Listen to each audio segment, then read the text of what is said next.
그러면 이제 경제지문 보는데 경제지문 총평 잠깐 얘기하면은 뭐 일단 영업 고정비가 영업 레버리지 효과에 미치는 영향에 대한 내용이었고 총평은 내용이 어렵다고 느껴질 학생이 있을 수 있으나 이전 기출에서 비슷한 유형을 다루었고 지문과 문제를 잘 연결짓기만 해도 쉽게 해결할 수 있었다는 거.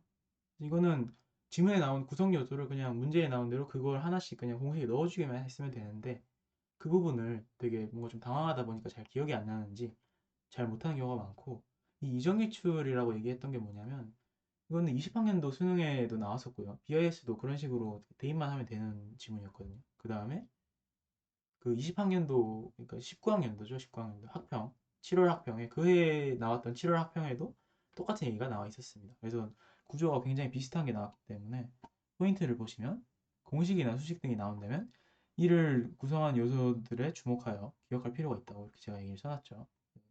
요소들만 가지고 그 수식에 그냥 각각 대입을 해주기만 하면 돼요.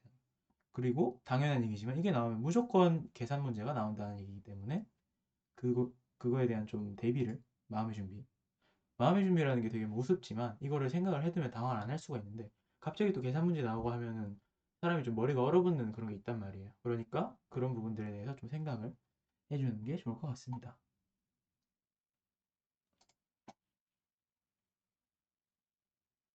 그러면 지문으로 가서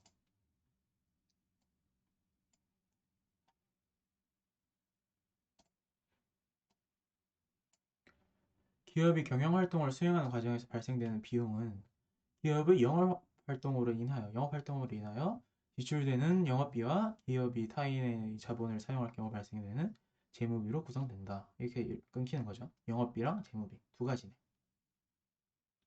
그래서 영업활동으로 인하여 지출되는 게 영업비, 이건 당연히 이해를 할 거고 타인의 자본을 사용할 경우에 재무비라고 얘기를 한 거예요. 일단은 뭐 그렇다고 정의만 알아두면 될 거고 영업비는 다시 분류가 또 있나 봐요. 그래서 원재료 구입비, 소모품비 등 생산량에 따라 비례적으로 증가하는 비례적으로 중요하겠네요.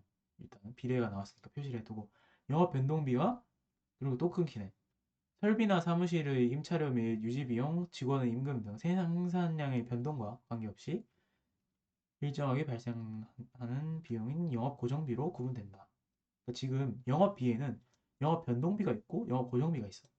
근데 이렇게 나오면 이제 또 나뉘니까 막 힘들잖아요. 역시 나만의 말로 이해를 해서 그냥 여기서 바로 외우자고. 영업 변동비는 뭐야? 생산량에 따라 변동하는 영업비인 거지. 영업 고정비는 그냥 고정되어 있는 영업비인 거잖아. 근데 그렇게 얘기를 하면 되겠죠.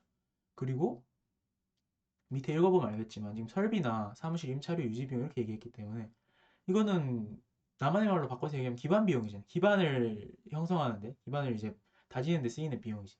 이 설비나 사무실 같은 거는 기업 활동을 하려면 일단 무조건 만들어두긴 해야 되는 거니까. 그거에 비해서 변동비 같은 경우에는 원재료 사고 뭐 소모품에 쓰이는 비용 이거는 생산량이 많아지면 많아질수록 늘어나는 거잖아요. 그러니까 생산량이 줄어들면 변동비라는 게 여기에 해당하는 영업비는 줄어들겠죠. 그래서 변동이란 말을 쓴 걸 거고 외워주면 됩니다. 그래서 외운다 그러면 또 거부감을 느끼실 수 있는데 외워지는 거죠. 그래서 영업 고정비는 기계 설비의 구입, 공장 신설, 시설 확장 등과 같이 기업이 용이하게 현금화할 수 없는 비유동자산, 유동적이지 못한 그런 자산을 얘기하는 걸 거고 비유동자산에 투자를 많이 할수록 증가하게 되는데 여기까지 읽어보자 일단. 그러면 이거 사실 좀 말이 애매한 게 뭐냐면 애초에 지금 이 비유동자산에 투자를 많이 할수록 증가한다기보다는 이 비유동자산에 여기에 들어가는 비용이 다 영업 고정비인 거예요. 사실은. 이런 신설할 때 쓰이는 건 시설 확장 같은. 그래서 다라고 하면 뭐 예외가 있을 수 있겠지만 대부분 비유동자산에 들어가는 건 영업 고정비에 해당할 거라고 그 비용들이. 얘를 공장을 신설한다거나 시설을 확장한다거나 기계 설비 구입하는 거. 전부 다 기반 비용이잖아. 제가 기반 비용이라는 건 제가 만든 말이거든요. 그러니까 이 기반을 다지는데 뭔가 영업 활동을 하고 생산을 하고 판매를 하고 뭐 이런저런 거 다 할 때 필요한 게 그 기반을 닦는 비용을 영업 고정비라고 지금 보는 거예요. 왜냐면 사무실에 임차료 이런 거 있었기 때문에 설비를 포함해서 그래서 기반 비용이라고 기억을 해주시면 좋을 것 같고 그리고 이것도 역시 한 문장 안의 개념으로 제시가 됐죠. 비유동자산 비유동자산은 기업이 용이하게 현금화할 수 없다. 해도 맞는 말이겠죠. 그런 선지가 나오는데. 그래서 한 문장 안의 개념어. 굉장히 좀 중요하게 봐주시면 좋을 것 같고. 그래서 이게 뭐냐 이거지. 영업 고정비 얘가 증가하면 이는 지렛대의 역할을 하여 영업 레버리지 효과를 일으킨다. 일단 이 레버리지가 지렛대라는 뜻이잖아. 이 지렛대의 역할은 뭘까? 기억 나와 있고 지렛대의 역할 나와 있으니까 무조건 기억을 물어볼 거야. 이 역할이 뭔지. 이건 비유적인 표현이잖아요. 약간 느낌상 들어보면. 그러면 결국 우리가 여기 들어가야 될 거는 아직 안 읽었지만 답을 미리 특정을 하는 거죠. 영업 레버리지 효과를 일으키는 그 역할이 뭐냐 이거. 그게 정답이 되겠죠. 지렛대가 뭔지 몰랐어도. 일단 그럼 한번 읽어보자고. 이 영업 레버리지가 뭔지. 이런 개념어가 일단 등장을 했어요. 그래서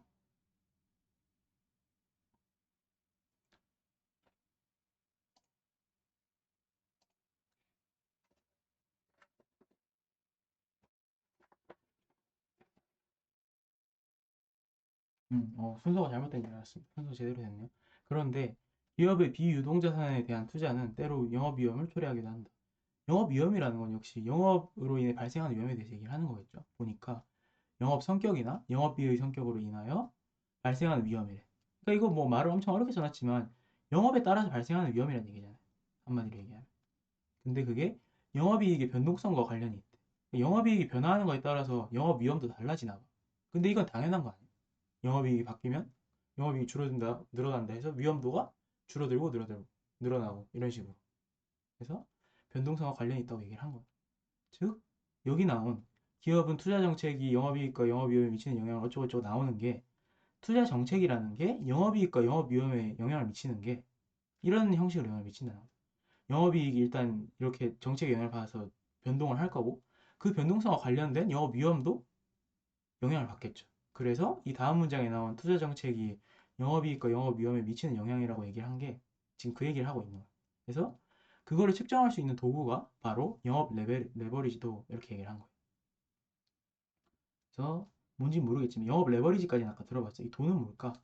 하고 다음 그걸 보면은 영업 레버리지도 그리고 네모 쳐놨으니까 무조건 또 나올 거 아니에요.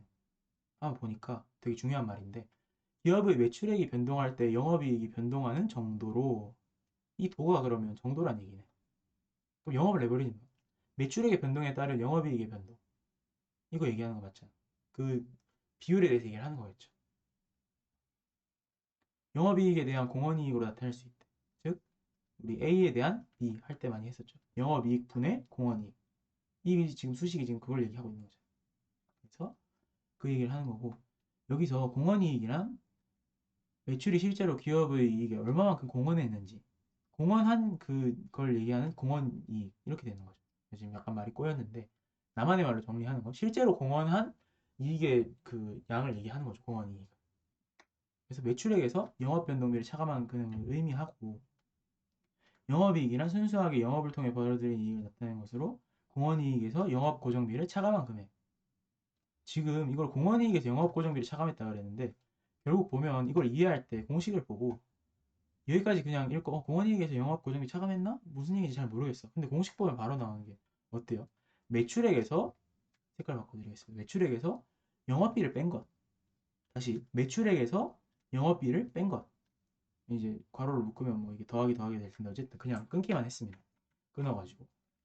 즉 영업이익이라는 것은 우리가 흔히 알고 있듯이 매출액에서 영업비를 뺀 거야. 근데 공헌이익은 어때요? 똑같이 매출액에서 영업비를 빼야 되겠지만 아까 얘기했지만 영업 고정비는 뭐였어요? 얘는 우리가 이해하기를 기반 비용이라고 이해를 했잖아. 즉 매출액에서 영업비를 빼는 건 똑같겠지만 실제로 공헌한 정도를 따져야 되기 때문에 우리가 베이스로 깔아뒀던 거에 대해서 고려하지 않겠다 이거야. 그건 안 빼는 거죠. 이렇게 하면 좀 이해가 쉬우실 텐데 이 영업이익이라는 게 매출액 마이너스 영업비라는 거는 누가 들어도 알 수 있는 내용이야. 그죠? 그래서 일반적으로 다 들어봤을 이야기인데 몰랐으면 그냥 그걸 지금 이렇게 이해하면 되는 거고 다만 이 공헌이익이 좀 중요했던 게 매출액 마이너스 영업변동비라는 게 얘가 안 들어갔다는 거. 그 이유는 얘는 기반 비용이기 때문에 실제로 공헌한 바에는 해당하지 않는다는 거. 그렇게 외워주면 되겠죠. 영업이익은 매출액에서 영업이 뺀 거. 영업이익이니까. 영업에서 얻은 이익이니까. 그래서 영업비는 사실 영업해서 얻은 게 아니잖아요. 영업에 들어가는 비용이었던 거죠. 그러니까 걔는 빼줘야 되는 거예요. 실제 이익을 따지려면. 그리고 얘는 공헌한 거에 대해서 따지는 거니까 기반 비용을 제외해줘야 된다. 지금 제가 은근슬쩍 한 3번에서 5번 정도 설명을 했는데 아마 이 정도면은 외워졌을 거예요. 그리고 시험장에서 항상 나만의 말로 좀 이해를 해주는 거. 지금 이걸 이렇게 기억해 놓으면 나중에 문제 풀 때도 되게 쉽게 접근할 수 있을 거예요. 그래서 위 수식은 영업 고정비가 클수록 영업 레버리지도가 커진다는 것을 나타낸다. 그럼 이제 화면이 없으니까 제가 여기다 적어 놓겠습니다. 그래서 지금 보면 영업이익에 대한 공헌이익인데 영업이익은 매출액에서 영업비를 다 빼야 된다 그랬지. 그래서 영업 변동비 생산량에 따라 변동하는 영업의 비용이라고 그랬어요. 영업비라고 그랬어요. 변동비. 그 다음에 영업 고정비. 생산량이랑 상관없이 고정되어 있는 영업비. 그걸 영업 고정비라고 불렀습니다. 그거 분해 공헌이익에서는 또 기반 비용인 영업 고정비를 제외해야 되죠. 영업 변동비. 이거 봐. 외웠잖아. 그래서 보면은 이게 외워진다는 말이 어떤 의미인지 좀 느낌이 온다고 믿어도 되겠죠? 네, 이 정도면은. 여기서 보니까 영업 고정비가 클수록 영업 레버리지도가 커진다는 걸 의미하는데 이게 비례관계는 뭐 중요하겠지만 이것도 역시 당연하게 받아들여야 되는 거예요. 왜? 분모에 있으니까 얘가 커지면 분모가 작아지겠죠. 더 많이 빼는 거니까. 마이너스를 더 많이 해주니까 분모가 작아지고 거기에 따라서 당연히 영업 레버리지도가 커지겠죠. 왜냐면 얘가 지금 이게 영업 레버리지도였거든. 이 공식이.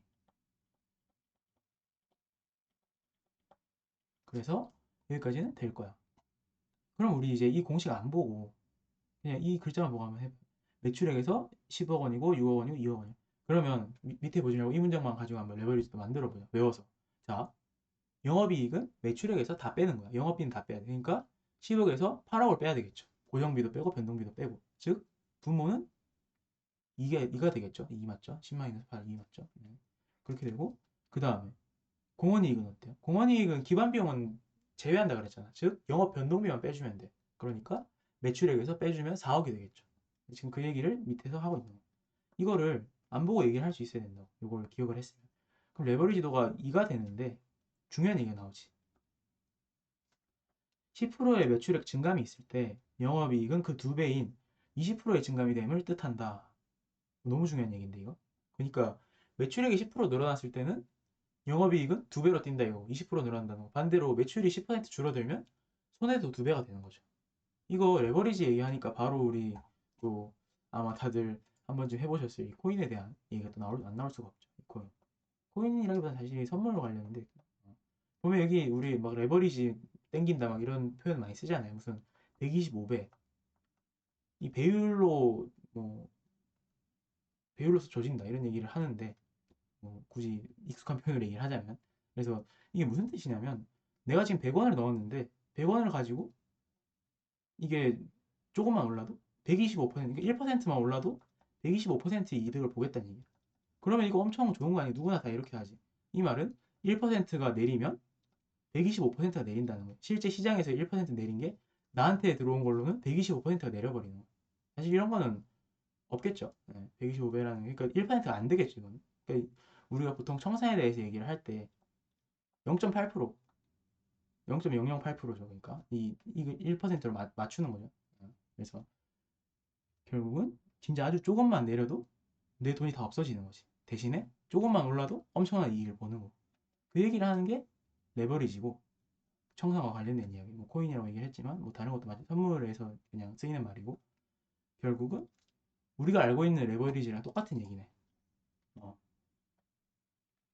이거 지렛대로 얘기를 했지만 그 뭐 하이리스크 하이리턴이라고 얘기를 하면 되잖아요. 그래서 10%만 올라도 20% 이득을 보지만 10% 내리면 20%의 손해를 본다.